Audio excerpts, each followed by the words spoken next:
So, in thinking back on my hybrid live online classes, what really stands out as some of the issues or some of the things I just didn't expect, and just some things that you might want to think about when you're embarking or redoing this class in the future? What could you really do to enhance? And one of the things that I found as being very hard to convey often enough is humor. We don't get a chance to see each other, and usually that response from students' faces back to you bring humor and bring humor in your teaching. You know, what is fun, what is exciting about teaching, and sometimes we don't get to do that because we lose that humor, and I don't know how to bring that back. And that's one thing that I've really tried to work hard on, is ways that I can still be myself and get the students coming back with laughter and humor. So that is one thing that I didn't quite plan for, and something that I need to continue working on when delivering live online instruction. The second thing that I really found struggling in the beginning, and still remains a challenge for me, is to take those asynchronous lessons into the next domain, take them on to live online exercises that occur as a result of asynchronous instruction. When I put those modules online, I put so much in them, and they're so complete in my mind that when I get to dealing with the students in a live online setting, it takes me a little while to try to come up with creative, enjoyable, engaging live online exercises that we can do as a class. And the larger that class is, it's even the harder, because I have a harder time manipulating and keeping students involved at all times during the live online setting. So that's number two. The last thing is I found that I know my students now in their online presence and not as much in their social presence. When you're in a classroom, you see them walk in every day, you see them have their little chats, you have their little discussions, and I kind of define my students by, well, this student usually gives a lot of feedback, or the student obviously does a good job on these results, on the homework. And I get to know my students in a different way as opposed to a social presence. I know them in their online or their live online presence. And I'd like to somehow meld the two. I'd like to get the two together. So it's another one of those, bringing it back around into to getting a group of learners and a community of learners that we are engaging with each other. We have humor, and we also have the ability to have creative exercises that we're doing together and building a social understanding of each other.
It's time to talk about some of the things that happened this summer in our online class.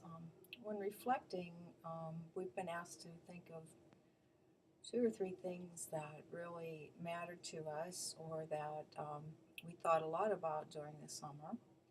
And I think that the first thing that came to mind when I was asked to talk about these things is I had apprehension to start the online teaching. It wasn't any different than my face to face apprehension that I have every semester at the beginning when we start. I usually don't sleep the night before the first class, and it was about the same with the online teaching. I had some of the same questions in my mind. Did I prepare enough? Am I going to be able to fill the time for the first class, not knowing any of the students or any of their learning habits or their abilities? But what I found was that on the online course, it basically happened the same way as the other course did, whether face to face or online. The students come in with the same questions, the same apprehension that they do in the face to face class. They want some clarification on the assignments and how you're going to run the class. So it was imperative that I began even the online class with a sense of community.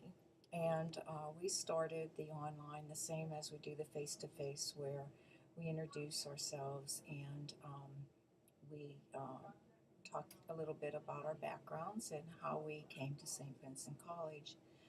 I was given a little hint by one of the other professors who had the course before me that some of the students did not want to talk online about themselves. So we had a little group discussion where they introduced someone else, and this seemed to work out fairly well. So that first day session was very much the same as it was in the face to face, other than uh, what I expected was I would have um, some clumsiness with the actual usage of the program and the moving back and forth um, into rooms and discussion. But that all went pretty well. And that leads me to the part where a good bit of my class is activity. And I needed to have the students interface with each other. I found that being a newbie at the program, the easiest thing for me to do was not to have them go into groups happenstance, but to actually show them who they would be studying with or working with each evening. So I would make up my lists and present them to them at the beginning of class.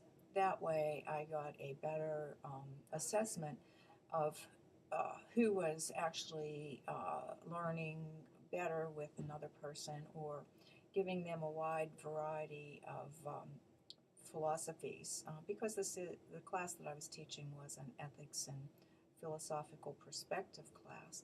So the more uh, people that you come in contact and work with during that class, the more perspectives you will see and the more varied ideas will come to you. And I wanted to ensure, I very easily ensured that in the face to face class, but I wanted to make sure that it would work the same in the online class.